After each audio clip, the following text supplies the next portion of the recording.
yéen ci it Ndeye Seck Ndamelu Mamadou Mbengue Ndeye Seck Ndamelu yaakaar naa ni bi muy ànd ak xaritam nit doomu ndeyam di ñëw ci émission Télé Variété xam ngeen ni du it tey te it mbokk yi namoon nañ ko ñooñu ñëpp ñoo daje tey ci seen émission Télé Variété.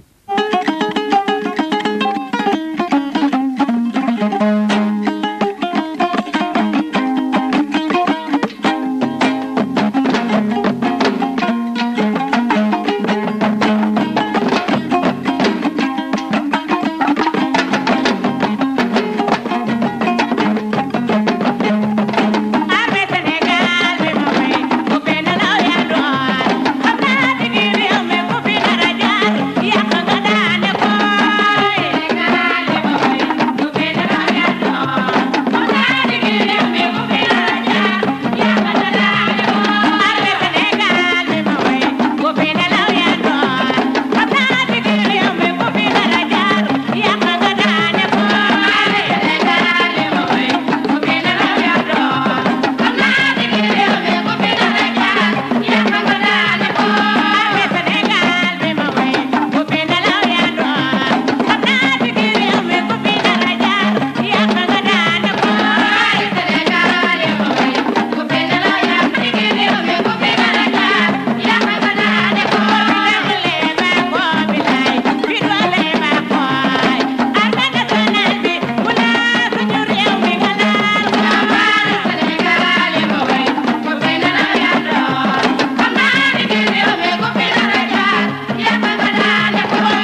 waaw Maguette maa ngi sant yàlla julli si yonent bi di gërëm sama ñaari waajur te di wax waa Sénégal ne leen Ndeye Seck ma demoon ñëwaat na di leen pare bégal rek Maguette nag maa ngi gërëm sëñ Mbacke Madina di gërëm sama ménagère Souley Loum ak suma rakk ji ma booleeg moom muy Medou Fall te di la gërëm yow Maguette Wade ak waa télévision wax dëgg yàlla ndax yow lu nekk def ngeen ko ci ñun artistes yi amuñ lu di leen gërëm di leen sant waaw man Ndeye Seck nag ma demoon maa ñëwaat pare bégal Sénégal di gërëm nag Nioro Mamoundéré gi ma juddoo ak Sénégal yëpp ak di gërëm it sama cassette bi ñi ma ko tuddee di armée Sénégal dama wéy armée Sénégal tuddee leen cassette bi te Maguette dama bëgg ci armée Sénégal mu sigil Sénégal ñëpp armée Sénégal nekk ñoo xamante ne bii fu ñu dem fu nekk yeeg ànd na ñoo ndam indi ko Sénégal yabuñ ñu kenn yabuñ ñu te ñoom ñoo tax ma wéy cassette bi nag tuddee leen ko ki ma produire nag muy Talla Diagne maa ngi koy gërëm di gërëm sama mi ma àndal te jàppale ma ci cassette ba ñëpp mën koo dégg mu neex leen ak sama kii ma àndal di Kiné Dem di sama doomu mag fu ma nekk fu ne mu fekk ma fa maa ngi koy gërëm di ko sant